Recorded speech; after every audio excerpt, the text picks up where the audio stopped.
Have you ever wondered what a simple product truly costs to create? Not just the price tag you see in a store, but the real granular cost that its maker tallies up in a quiet workshop or a bustling factory. Understanding this cost is not just an accounting exercise, it is the fundamental language of business itself.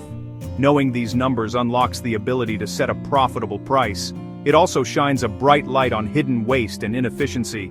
It provides the critical data needed to make smart decisions.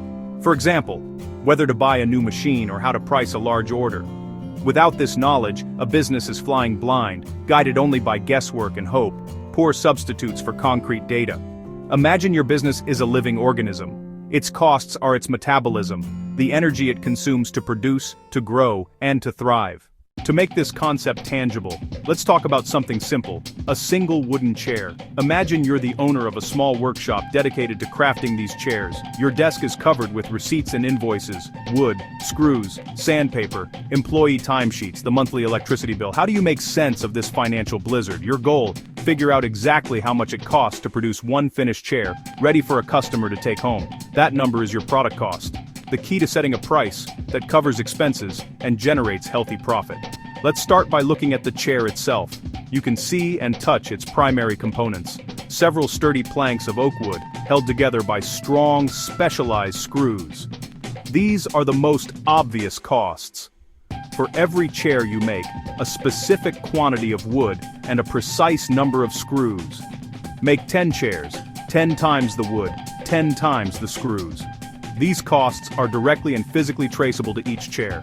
They form the foundation of the product, the easiest cost to identify and measure. Next, consider the human effort. A skilled carpenter transforms the raw wood. She measures, cuts, sands, and assembles the pieces. Her time is a critical ingredient. If it takes 2 hours to craft one chair, those 2 hours of wages are a direct cost of that product.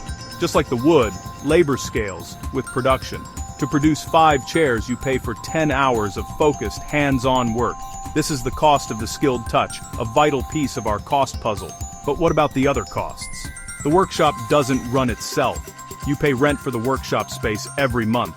The saws and sanders consume electricity, adding to the utility bill. The supervisor must be paid, even though he doesn't work on any single chair.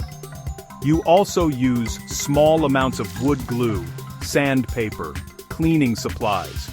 These are real necessary costs, but you can't easily say, this chair used exactly 13 cents of electricity.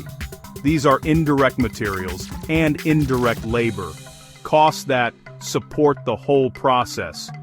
Together, we group them into manufacturing overhead, our final category. Let's give these cost categories their proper names. The first, and most straightforward, is direct materials. Direct materials are the raw ingredients that physically become part of the final product and can be easily traced to it. In the end, it all comes down to sorting your costs into 3 simple conceptual buckets. The first bucket is for direct materials, holding all the costs for the core physical components that make up your product. These are the parts you can point to in the final item, like the wood in our chair. The second bucket is for direct labor, containing the wages for the people whose hands-on work transforms those materials into finished goods. These 2 buckets contain your prime costs, the most direct, traceable expenses of production.